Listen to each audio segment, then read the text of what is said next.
নমস্কার বন্ধুরা, আজকে তৈরি করছি এই গরমে একদম হালকা পাতলা মাটনের ঝোল। আর রান্নাটা সম্পূর্ণ প্রেশার কুকারে করব। আর খুব বেশি কিন্তু মাংসটাকে কষবো না, একদম পাতলা। এই রকম পাতলা ঝোল ঝোল মাংসটা ঠিক হবে। এর জন্য আমি সমস্ত মশলা একসঙ্গে মাখিয়ে নেব, নিয়ে আমি মাংসটাকে রান্না করব। আর কিভাবে এই মাংসটাকে রান্না করলাম, কি কি মশলা দিলাম, সমস্ত কিছুই থাকবে এই ভিডিওটাতে। আমি 1 কেজি মাংস ব্যবহার করেছি মাংসটা রান্না করার জন্য। প্রথমে মাংসটাকে ভালো করে বেছে নিয়েছি। নেওয়ার পর এটাকে হালকা গরম জল দিয়ে আমি মাংসটাকে দুবার ধুয়ে নেব। খুব বেশি ধোবো না, দুবার ধুয়ে নেব ভালো করে পরিষ্কার করে। তার আগে কিন্তু অবশ্যই মাংসের মধ্যে ভীষণ লোম থাকে, ওগুলো একটু বেছে নেবে। আমি জল দিয়ে দিলাম, প্রথমে একবার ধুয়ে নেব। আর এগুলো দেশি মাংস এবং রেয়াজি খাসি এগুলো নয়, বা রেয়াজি মাংস নয়, কচি পাঠা। এই জন্য এই মাংসগুলোর মধ্যে প্রচুর জল থাকে। এই জলটা কিন্তু একদম কোনো ছাঁকনি জাতীয় জিনিস দিয়ে বেশ কিছুক্ষণ রেখে দিয়ে জলটাকে ঝরিয়ে নিতে হবে, তবে কিন্তু মশলা মাখালে ভালো হবে। আর না হলে কিন্তু একটু জলসা জলসা হবে, মশলাটাও ভালো ধরবে না। আমি একবার ধুয়ে নিয়েছিলাম, আর একবার ধুয়ে নেবো। খুব বেশি গরম জল নয়, আবার খুব ঠান্ডা জলও নয়। এবার একটা ফুটো থালা নিয়ে নিলাম, ছাঁকনি জাতীয়। এবার এর মধ্যে আমি মাংসটাকে 5-7 মিনিট রেখে দেবো। 5-7 মিনিট রেখে দিলে কী হবে, জলটা সম্পূর্ণ এটা ঝরে যাবে। এইভাবে কিন্তু বেশ কিছুক্ষণ আমি রেখে দেবো। আর এইভাবে করলে মাংসটা যেমন সিদ্ধ হয়, আর তেমন কিন্তু খেতেও ভালো হয়, আর খুব হালকা পাতলা হয়।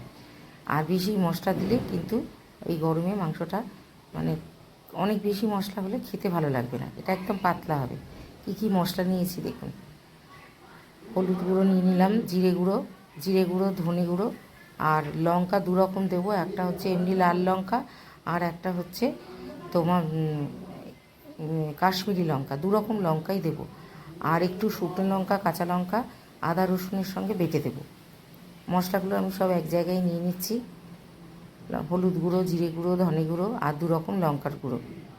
আর মশলা বলতে আর কি কি লাগবে সেটাও দেখিয়ে দিচ্ছি। পেঁয়াজ কুচিয়ে নিয়েছি, আলু নুন হলুদ মাখিয়ে রেখেছি, টমেটো কুচি, আর এই যে আদা, শুকনো লঙ্কা, কাঁচা লঙ্কা আর রসুন, এইগুলোকে একসঙ্গে আমি বেটে নেব।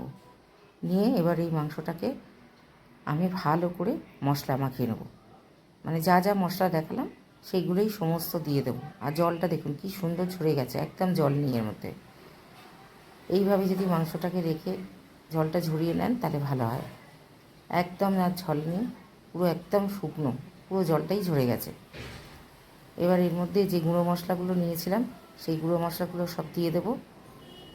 সমস্ত গুঁড়ো মশলা এর মধ্যে যোগ করে দিলাম।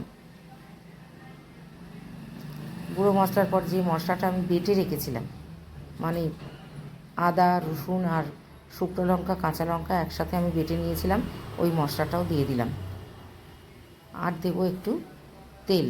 তেল দিলে কী হবে, মশলাটা ভালোভাবে এর গায়ে ধরে যাবে। মশলাটা দিয়ে দিলাম। এবার সমস্ত কিছু আলু, পেঁয়াজ, টমেটো, এই মাখানো মশলা প্রেশার কুকারে দিয়ে দিলাম। রান্নাটা প্রেশার কুকারেই করব, তাড়াতাড়ি হবে, সিদ্ধও ভালো হবে, সময়ও কম লাগবে। তাই জন্য আমি প্রেশার কুকারই ব্যবহার করছি। সমস্ত কিছু একসঙ্গে মাখানো মশলা সমেত মাটনটা দিয়ে দিলাম। আলু পেঁয়াজও দিয়ে দিয়েছি। কোনো কিছুই কিন্তু বেশি ভাজা হবে না, তবে খেতেও ভালো হবে, মাংসও সিদ্ধ হবে, আর এই গরমের মধ্যে একটা হালকা পাতলা রেসিপিও হয়ে যাবে। এইভাবে একটু কিছু 2-3 মিনিট জাস্ট সমস্ত মশলা সহ মাংসটাকে একটুখানি কষে নিতে হবে। তারপর একটু ঈষৎ উষ্ণ জল, মানে পুরো ঠান্ডা জল আমি আর এতে দেবো না, একটু গরম জল এর মধ্যে আমি এবার দিয়ে দেব।